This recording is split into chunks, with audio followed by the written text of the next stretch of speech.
What's up, guys? It's your host Spartanic Arts DxD back with another high school DxD related video. Today we have What If Issei Was Broken Part 3, the Christmas Eve special. Yeah, people probably thought I was going to wait until after Christmas to upload, but if you guys want to know exactly when I upload / my upload schedule, click the little blue button right next to the subscribe button and become a channel member today. Once again, if we hit 100 channel members, I'm pretty sure we're at 38 now.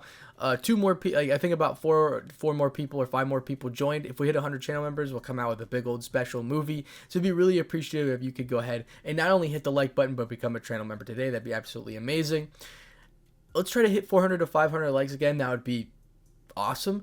Without any further intrusions, go and thank my Balance Breakers and my Juggernaut Drive members. Juggernaut Drive people first: Ant Lewis, Lachlan Yates, Refeek135, VR Wolf, and Dark Phoenix. Thank you so much for becoming a Juggernaut Drive member. And then we have my Balance Breakers: Jordan Patchow, Nate Ammo, ZK2000, The Ghost of the Uchiha, The Black Dragon Emperor, Narrative Dark Wolf, Rob the King, Grim Fireshot Gamer, and Jeffrey. Thank you so much for becoming a Balance Breaker. Seriously, can't thank you guys enough for the support. The Aura of a Broken Dragon is once again what this story is called, and that's why I called it What If Issei Was Broken. It's just probably one of my favorite stories so far. I think it's pretty balanced. If you guys want to read me, want me to read something specific, leave it in the comment section down below, or email me. My email is in the description and in the About section of my YouTube channel. Just go ahead and email me. Also, email me names of what I should call the series, like what if this or what if that, like what if Issei was this or what if Issei was that. I need to know. But without any further intrusion, ladies and gentlemen, let's go ahead and get into Part 3. Chapter 6, Advice. Partner, stop and turn around. Knowing this was going to be nothing to help the situation, Drake decided to speak with Azazel through the boosted gear. Azazel, I'm guessing you came here because of the sudden burst of my energy from my partner. The governor of the Fallen Angels, with his 12 dark wings spread out, decided to approach the child in front of him. Since the energy wasn't the only thing that has gotten my attention, it was the energy signature. Specifically the power that this child in front of me holds what got my attention. Usually, in devil territory, I tend to leave matters up to the devils, but this might be a little too much for the devils in this land. Drake, you and I both know that a dragon is unpredictable, especially when this one has an energy signature slightly tainted by maliciousness. Issei finally turned around, with anger upon seeing another fallen angel in front of him dash straight at the governor. Quite a feisty partner you got there, Drake. Let's say that your kind hasn't really treated him that kindly, Drake angrily spoke towards the governor. Azazel simply grabbed Issei midair, slammed him down with immense power, enough for him to knock the kid unconscious. What do you mean by that? Azazel said. Quit playing games, Azazel. I'm going to ask you this once. What was the point in ruining my partner's life? Azazel was confused in what was happening. He had only recently moved into the town in order to peacefully watch how the devils were doing in this town. Drake, I simply don't understand what you're talking about. However, this was when Drake began taking control of Issei's body in the fit of rage. Slowly, Issei's body began illuminating a dark crimson color that spoke of dominance. Getting up to his feet, Drake, who was in the possession of Issei's body for the first time began expelling out a small portion of his aura which could easily exceed anything that Issei could have produced. Azazel was slightly beginning to sweat upon sensing the power. You're the governor of the Fallen Angels, and you're telling me that you simply don't know that a Fallen Angel had originally killed my partner. That's quite hard to believe, Governor. I had only sent a small group of Fallen Angels to investigate some potential Sacred Gear users to complete my research on how they work. I only assigned them to keep watch and report any unusual instances with those users. Wait. Don't tell me. Azazel finally began understanding why Drake was so enraged with him. Slowly, his confusion began being replaced with a huge frown on his face. Drake, through the eyes of Issei, began noticing the shift of moods that the governor had been going through. Are you telling me one of those fallen angels disobeyed my order of not killing humans? Azazel said. Knowing that the subordinates could not be so loyal to their leaders, Drake began piecing things together to understand that a group of fallen angels had went against Azazel's orders. From what Drake had heard, after the Great War, Azazel had become very relaxed. For a moment there, Drake had thought that those rumors were heavily false, but seeing the mood swing and raw emotions from Azazel was enough. Slowly, Drake began going back to the mindscape, which caused Issei to immediately collapse on the ground. That's exactly what happened to my partner. Azazel once, after hearing that, finally understood why he wasn't getting any reports back from his assigned groups. Now, it was Azazel's turn to be mad. His people had nearly caused a war with the great devils, potentially even the dragons, which would have most likely led into the war that would doom his people. The devils have their super devils, while the dragons have their outraged state. The fallen angels had only the ability to summon light spears. Azazel, upon seeing the boy, knew that he was ultimately to blame due to his incompetence in being a strict leader. Knowing that the devils were on their way, Azazel grabbed the boy and set up a teleporter for him to leave. Not a few moments later, he quickly teleported somewhere else right before the devils arrived. Once arriving in the small apartment that Azazel decided to own the devil's territory, Azazel immediately decided to place Issei on the ground before walking towards his couch to begin thinking of what he might have to do. Currently, from what he was seeing, the White Dragon Emperor would absolutely decimate the current Red Dragon Emperor, but seeing as they thought the Red Dragon Emperor was completely transformed into an evil dragon, it allowed the Red Dragon to be able to tap into Dragon's second most powerful aspect, the ability to activate the Outrage mode, a form where the dragons, when influenced by their emotions so gradually in which their mind was only focused on one thing, increases their power by tens to hundreds of folds for an short burst of amount of time. However, even that much of a difference wouldn't mean much to the White Dragon Emperor, was leagues upon leagues beyond the current Red Dragon Emperor. Drake, can you answer a single question of mine? Azazel said. Speak, Fallen. How long has it been since your host activated your powers? It has only been a short period of time, answering as if brief as if he could. Drake still entirely trust the fallen angel, especially when his faction was one of the factions that had just played the part of him being sealed. I see. For the rest of the time, before Issei woke up, Azazel continued thinking of what he might want to do supporting the Red Dragon Emperor. There's no way that he would let the Red Dragon Emperor go without helping the dragon out. Once Issei had woken up, Azazel was the first person that he saw. With his mind not being influenced with rage, Issei, instead straight up attacking Azazel, was on guard while backing up slightly. There is no need to be worried, Red Dragon. I won't harm you. Still seeing Issei on guard, Azazel sighed before continuing. If I wanted to harm you, wouldn't I have done it while you were unconscious? Issei was still on guard, trying to remember what happened before his time of being unconscious. I know what happened to you, Issei Hyodo. Issei was slightly on edge with the fallen angel that was going to say. He hoped that it wasn't going to be the thing that he was thinking of. Rainier, the woman that I assigned with observing potential sacred gear users, had most likely killed you, or one of the fallen angels in her group, or done so. Just hearing the name that had sent Issei's emotions all over the place. However, Azazel didn't stop there. For her actions, I wanted to apologize. I know this won't mean anything, but I didn't think that she would go to this extent. I, Azazel, the leader of the fallen angels, went to apologize on behalf of that idiotic fallen angel. To Drake's surprise, Azazel had bowed his head when apologizing to Issei. Since this was my fault of my failure of being a proper leader, I want to make it up to you. Before Issei could respond, Drake quickly interfered with his response, began communicating with Issei through his mindscape. Partner, listen. I may not want this, and you especially don't want to help from the fallen angels after what they've done, but think of this as an important pathway to obtain your goals. Taking advantage of the benefits that Azazel could bring would be far more beneficial. It is good to lose. It is too good to lose. Once hearing his partner, Issei began calming down and slowing down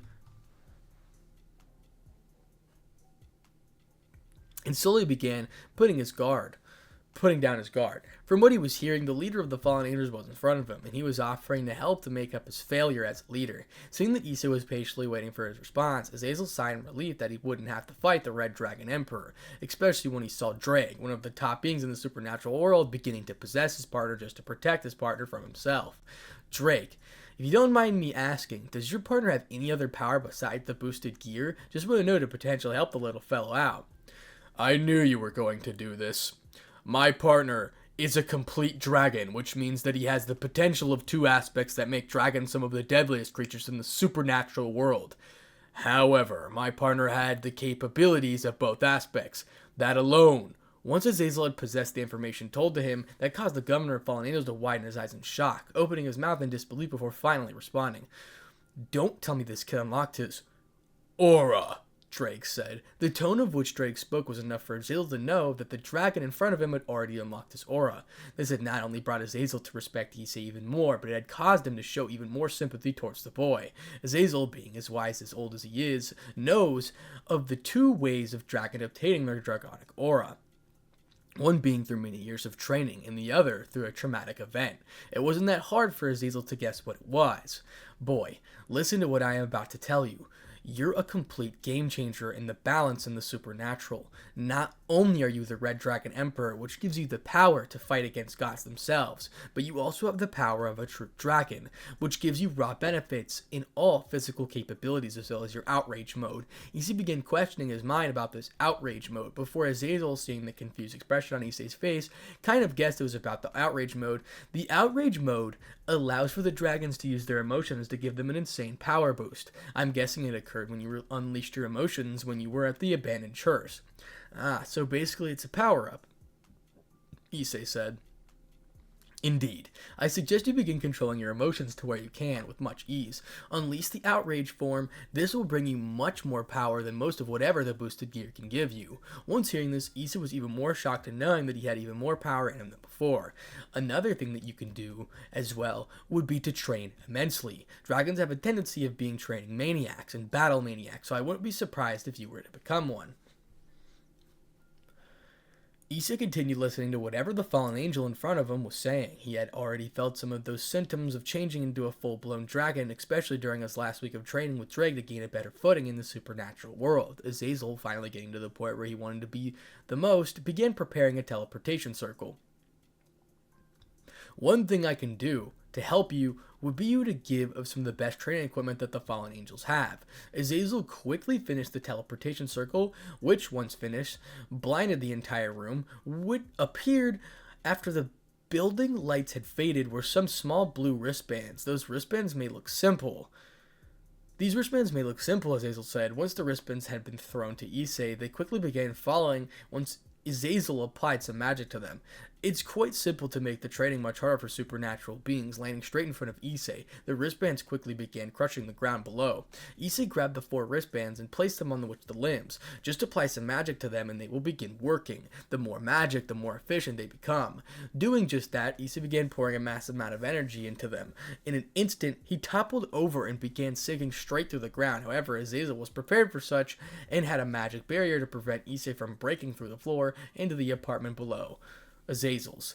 What the hell is this? Issei quickly choked out before being forced to the ground from the pressure. These wristbands allow for the magic to enhance them and decreasing their weight on them. Azazel proudly stated before continuing, the more magic that is placed into them, the more they begin to glow. Issei, upon hearing the last statement, quickly looked at the wristbands. Now he was finally focusing on them. He could see that they were glowing faintly. They reached their limits when the wristbands began pulsating rapidly. Drake heard all of this and the stars in his eyes. This was going to be a perfect way of continuously training his partner to near failure every session when they trained. Issei was quite shocked at the technology existing in the supernatural world. How heavy are they currently? Seeing as they barely glowing and that you've already had on the ground, I'm guessing they are currently weighing around 1 ton each. Issei looked shocked beyond belief. There was no need for any other form of equipment when he had such a thing with him. Azazel quickly spoke out once more before Issei could say anything. The primary reason why I'm giving these to you is that you're a dragon. Dragons, more than devils, angels, and fallen angels, are more consistently involved with training their strength. Dragons are just more adapted to strength training than they are to pure magic as compared to devils, fallen angels, and angels. That's why I decided to give you the wristbands, because they are more growing out of your strength than they are growing out of your magic capabilities. What I am trying to say is that these will be better suited for you, and they are for regular supernatural beings. Before letting Issei process all of the information that Azazel had told him, the old fallen angel decided to say one last thing to him. And to top it all off, if you're ever in trouble, just contact me.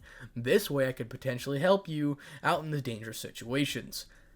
Thank you. Issei was too shocked to show his true gratitude to Azazel, but he did show a smile. Issei began extracting some of the magic in the wristbands to lower the weight applied upon him, since he couldn't be walking around in public with around 4 tons on him unless he wanted to deal the issue of damaging the property around him.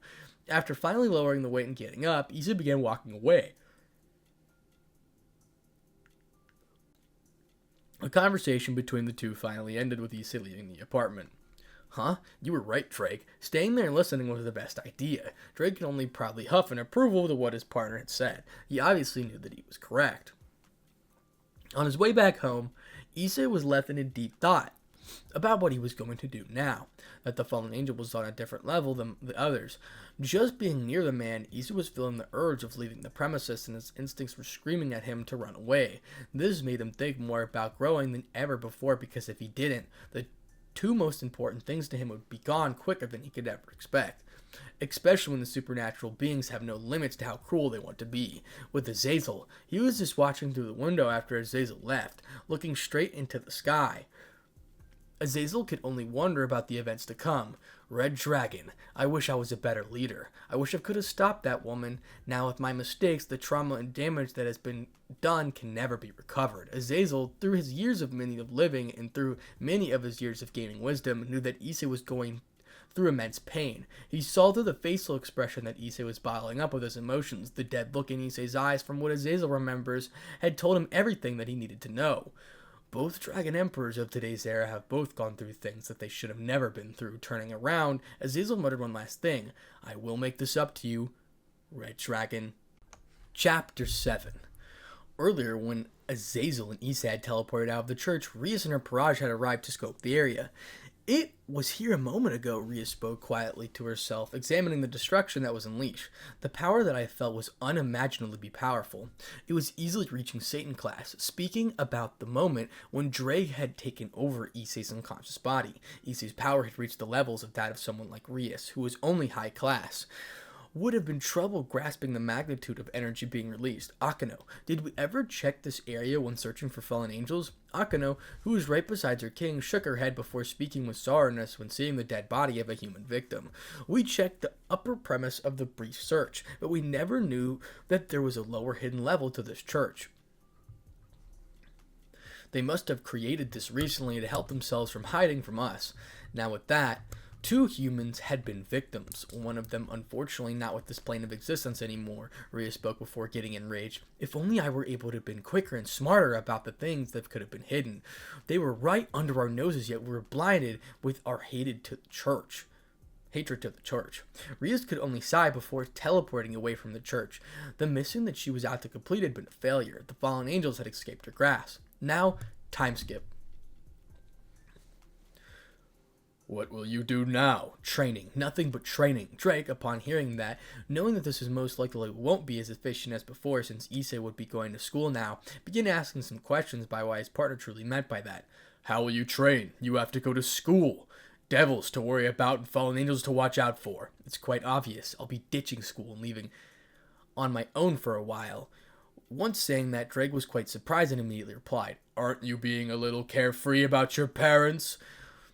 Drake, my parents will be safe because they're in devil territory. The devils still don't know that I am finally out of the hospital, meaning that they don't know of my existence in the supernatural world. The devils will simply continue taking care of the land, taking care of pesky strays, and other dangerous beings. The fallen angels just think I am already dead. They have already completed their mission. Which means your parents will be fine for a little while, until you reveal yourself in full display in the supernatural world. I see. You and I both know that I am far from doing that. Until I become at least strong enough to fight that fallen angel from before, I don't think I'm ready. Drake chuckled how the naive his partner was, thinking about the supernatural world. Just becoming a little bit more powerful than you are now will basically make you a magnet to nearly all beings around the world. Power attracts power. Just a little bit more will make you approachable by many powerful entities due to your connection with me and your draconic aura. Issei, once hearing his partner, quickly responded with uncertainly clearly in his voice. What you suggest I do with my training? What we must do is work on your unstable emotions, all your power. Drain out from your emotions, specifically anger. The moment you lose control is the moment you become a target. Leaders from all the world will hunt you down until you join a side. Nodding and understanding what his own partner was saying, even the fallen angel's leader had spoken about this. It was all related with his aura of a dragon, which, after being told by the others, Issei still didn't understand the scope of how powerful it was. From what he was being told, he was just an incarnation of potential with both boosted gear and aura of a dragon. Walking alone in the middle of the night, Issei continued thinking, speaking with his partner. That was until he finally arrived at his house.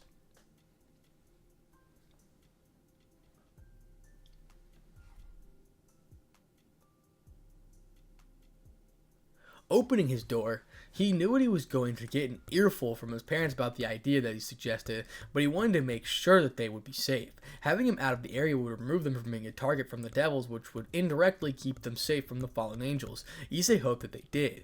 The moment that he steps into his home, he could never hear the pots and the sound of something being boiled from the kitchen. Knowing that it was his mother that was there, he decided he would speak with her. "Hey, Mom."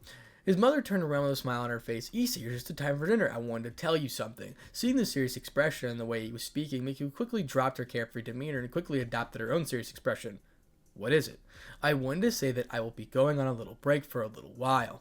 I need to clear my mind, and I don't think I'm ready to go to school." He wasn't half wrong. He wasn't prepared to go to school.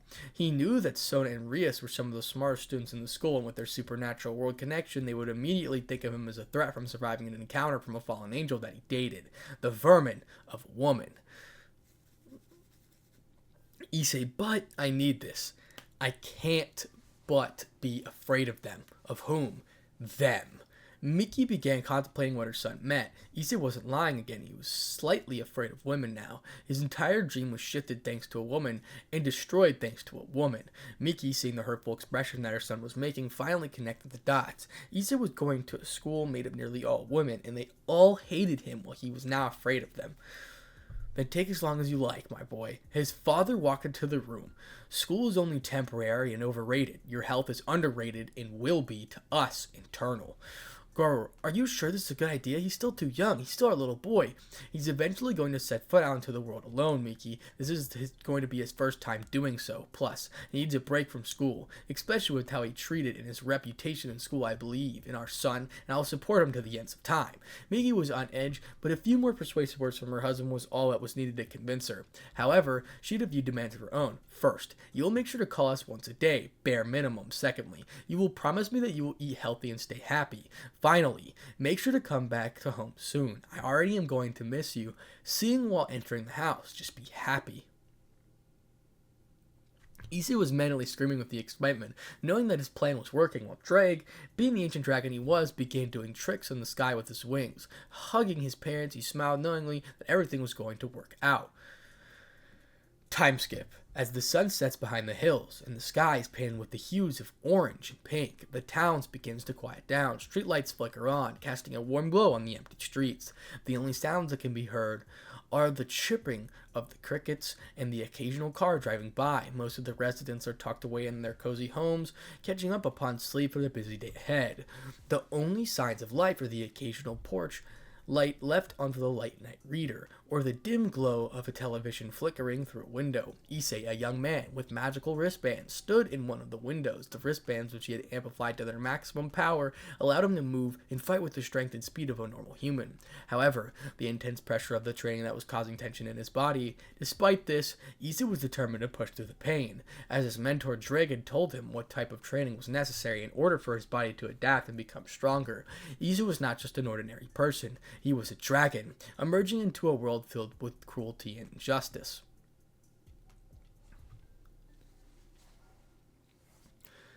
"Just doing these brief exercises is already depleting your stamina and tiring your muscles." Drake wasn't kidding, because Issei, after doing a final set of push-ups, finally collapsed onto the ground, face first, and could only breathe heavily for a few seconds before slowly getting back up. "I suggest taking a break. We must start somewhere, and this is a good place to begin. Tomorrow, I will be pushing you to the extreme and continuously healing you with my own power to continue your training. I promise that I will help you in your dream, but you must promise me that you will work hard to achieve it." "Partner, you already know my answer." Smiling at his partner's word, Drake could feel the pride and satisfaction when glancing at his partner. That was going to be a very promising host. "Alright, rest for now. We have a big day tomorrow." He didn't even need to say anything. Issei collapsed onto the ground and began falling asleep. His adrenaline finally wore off, and his body could only scream one thing: rest. As he lay on the ground, he closed his eyes and took a deep breath. Letting the stress and worries of the day melt away, slowly his muscles began to relax, and he felt himself drifting into a slumber. His breathing became slower and more rhythmic as his mind began to shut down for the night. As he fell deeper and deeper into slumber, his body felt weightless and free, as if it were floating on a cloud. Waking up to see the world, the green wonderfully crafted grass that his mind was able to come up spreading across the ground with sounds of birds chirping. Issei could only feel the blissful breeze of the wind blowing across his face with the sun shining gently upon his face, causing for relaxation that Issei never thought he would receive. Everything was perfect about the stream, the sky, the ground, the animals, the sound, and even Issei felt perfect. However, Issei, I thought you liked me. That voice. Why was that voice repeating in his mind? Turning around in his dream, he could only see the grass behind this vermin of a woman beginning to burn. His body could not slightly tremble upon seeing the smile of this woman. No, this devil.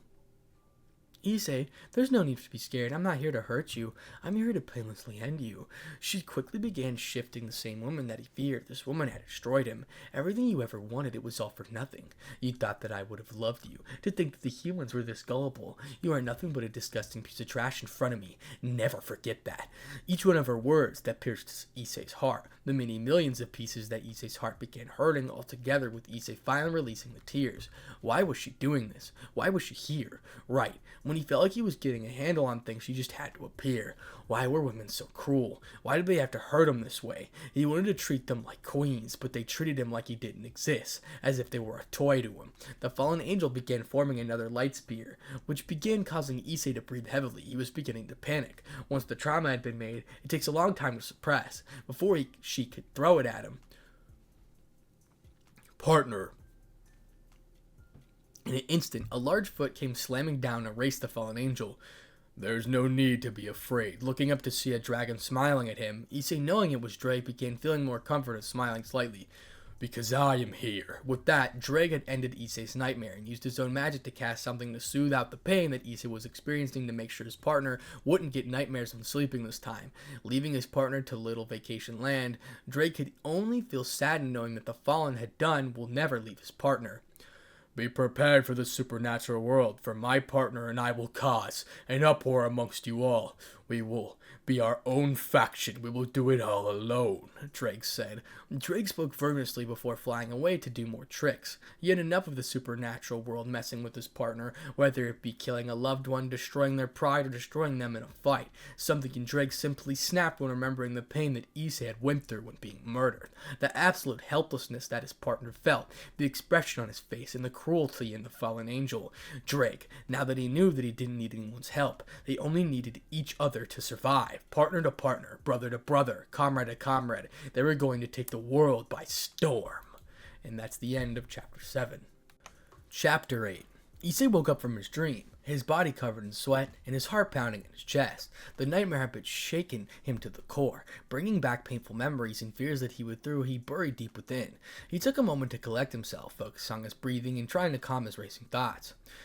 Drake, thank you, Issei whispered, and his voice filled with gratitude and determination. He knew that his partner had intervened in his dream, protecting him from the torment of his past. Drake's presence and support meant everything to him. It was the only them against the world. His parents were something that he would need to disconnect from a little bit.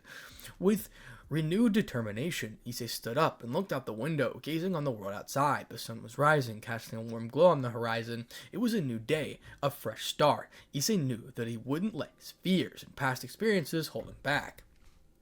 However, he knew that the trauma of that woman will forever be in his mind. He would rather confront the demon. He will become stronger mentally and physically. I won't let them break me, Issei said, his voice filled with determination. I will become stronger, not just for myself, but for all of those who have suffered at the hands of the supernatural world. I will create a place where everyone can be solace and acceptance. He remembered the face of the dead woman in the church, the skeleton that she became. It was because of that woman. My emotions are my enemy. Is that what Azazel was saying? Issei continued staring at the sun rising into the sky, the birds chirping, the peaceful morning appearing once more. He slightly sighed. Wouldn't it also be my ultimate weapon?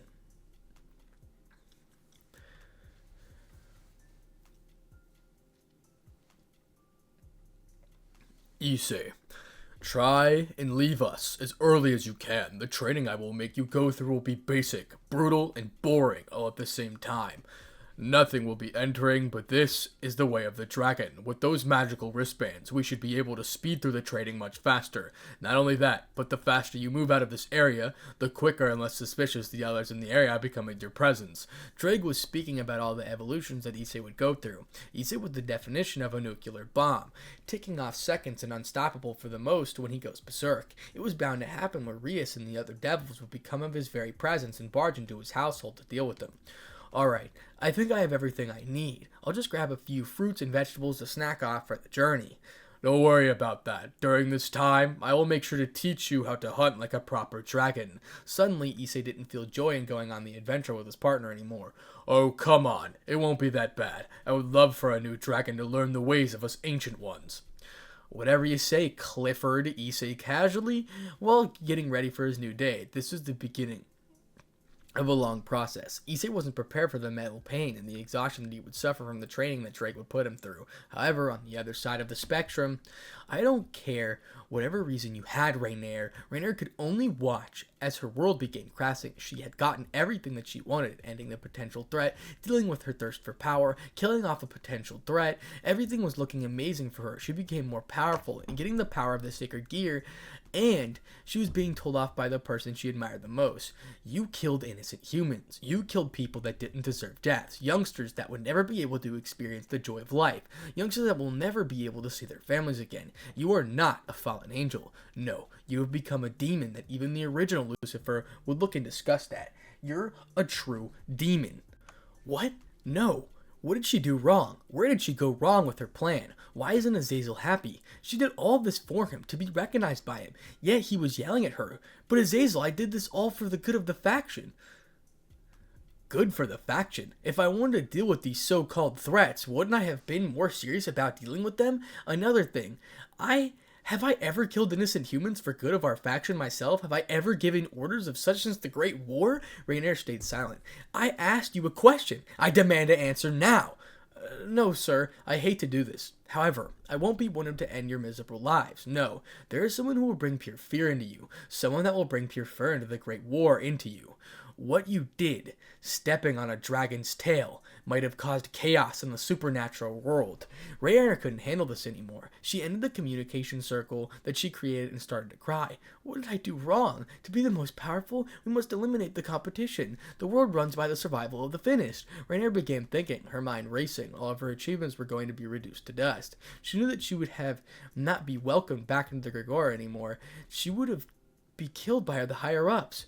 Then, they were her allies. They were also being targeted by Azazel. How was she going to deal with this? Sitting down, she began thinking. Azazel, the man that she admired, the man that she worshipped, simply discarded her and insulted her. Everything that she did won't be recognized by him. But he took that and threw it into the ground. The world would never appreciate her. She clung onto the hope that Azazel was different. The way that he would treat his subordinates, respecting their decisions and helping them. She thought that if she would recognized by him, then he would promote her. Change her life around from low class to someone of greater meaning. They were all lies. Rainier looked at the others. The ones called themselves her allies. What was stopping them from turning on her when getting orders from someone? What if it took advantage of them? What if she used them? What if she didn't let them know what happened? What if she continued with the lie? Then that was something dark crept up in her mind. What if she treated them like her subordinates? What if she was to become her own leader, and then she'd create her own respect? She'd be recognized by her subordinates. They already feared her in terms of power. What if she continued that? Yes, Azazel, I will make you regret the day you daring to insult me. I looked up to you. Now I will make you look up to me. Smiling ear to ear, she began walking towards the others. She was going to tell them that she was given orders to continue leading the group for further missions. They were promoted to deal with more powerful missions, more important ones, because of the increasing of her power. Yes, this was perfect. Coughing into her hand, making sure to lower the smile that she had currently, she was going to deal with this professionally. She couldn't allow them to know what truly happened. Rainier wiped her tears and took a breath, composing herself before approaching her allies. The room was filled with attention as she walked towards them, her footsteps echoing in silence. They all turned to her. Their expression was a mix of curiosity and concern. Listen up, Rainier beginning, her voice steady and commanding. We have received new orders from Azazel himself. Due to my recent advancements in power, he has chosen me to lead this group for our future missions. We are being promoted to handle more crucial assignments, ones that required our expertise and strength. Her words sparked a flicker of excitement among her allies. They exchanged glances, their doubt momentarily pushed aside by the prospect of elevated status and greater challenges. Raynair's reputation as a formidable fighter had earned their respect, and now she has an opportunity to exploit the fear to her advantage. As your leader, I expect nothing less than unwavering loyalty and commitment, Raynair continued, her voice resonating with authority. We will face dangerous foes, but together we will emerge victorious. Our success will cement our place within the supernatural world.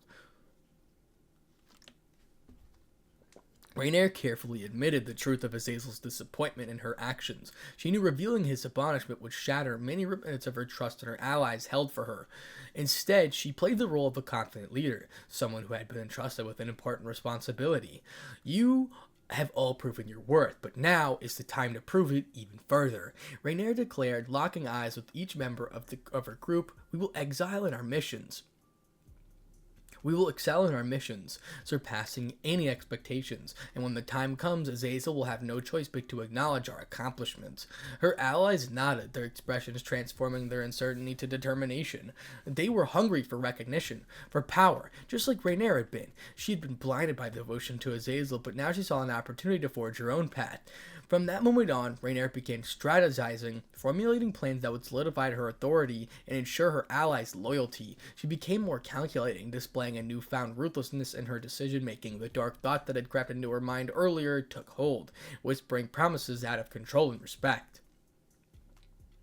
Time and time again, she strived, sinister as they come. She was going to continue. Humans, they were nothing but tools for them to use. She was going to make sure to continued taking their lives.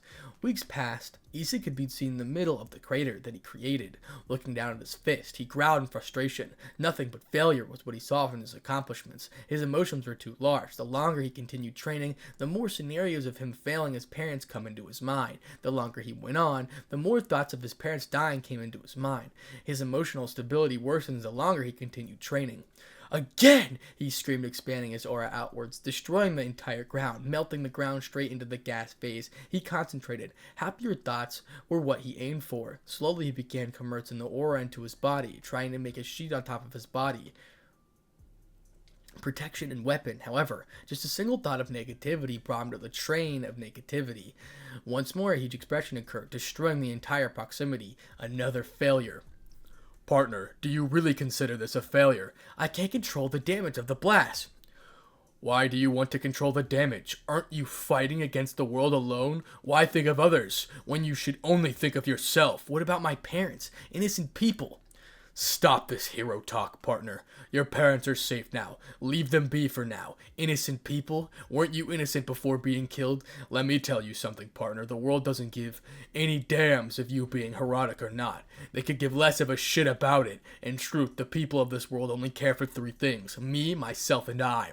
You should be thinking like that as well. Those around you treated you like shit, perverted just like rumors alone. They found someone they targeted their hatred of perversion to. That was you. Are you really going to save them when they treated you like a villain from the start? Would they even bat an eye if you were beaten in a near-death situation? Would you save themselves first or you? They care for themselves. You should as well. Issei stayed silent. All of the people that Issei had been accustomed to, his friends, were excluded, but the others... He tried making friends with the others, yet they all looked at him like with disgust, because he was perverted. Women going crazy for Kiba and the other boys, they did basically the same thing that he would do, yet he was being treated like shit. It angered him. Yuma, she was probably being praised or let off for killing him. He was only the one receiving the insults, taking in the pain, yet there was no one there for him besides his parents. This world hated him. Drake began smiling. The mentality that Issei had for being an innocent, being humble, being caring to people was slowly beginning to break down because of his emotions taking care of it. His draconic side was causing his negative emotions to begin taking over. His rage was prominent in the changing of his body. Issei was slowly becoming a heartless, cold person. Drake was proud of the changes that were slowly happening. Remember, partner, it's us versus the world. People will forever be your enemy. They will not hesitate in killing you. Us against the world. I will make sure that the world will fall. I will achieve my dreams. And that is the end of Chapter 8. And that is where we're going to stop for now. Not as much of a cliffhanger as last time, but hey, we got through another 3 chapters of the story, or 4. I don't remember how many I read, but hopefully you guys have been enjoying it so far. Once again, this is probably one of my favorite stories. I really like the approach of it's not really Rias' fault, and it's Issei, just Issei. You know what I mean? This could have been called What If Issei Went Solo, realistically, and that's probably what this series should have been called, but since I already made that title once before, I couldn't do it again. But, once again, if we hit 100 channel members, ladies and gentlemen, which we're at 38 now from what I saw last time, we will be able to, I'll pump out a movie, a good 3 or 4 hour one. I was going to do like a 6 hour one like before, but if I did that, a lot of people probably would kill themselves. So, nah, I'm just messing around. Hopefully YouTube doesn't demonetize me because of that, because I'm broke. So, thank you so much for the support, ladies and gentlemen. Once again, I don't know if you noticed, but I uploaded a really well-edited short on Ampalpowski.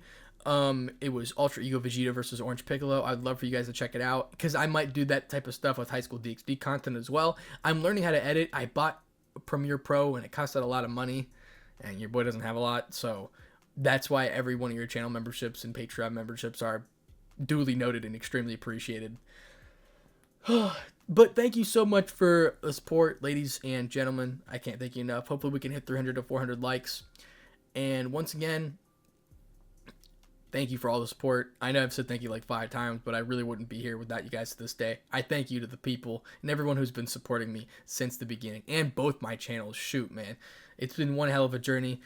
Without any further intrusion, ladies and gentlemen, Spartanic Arts DxD.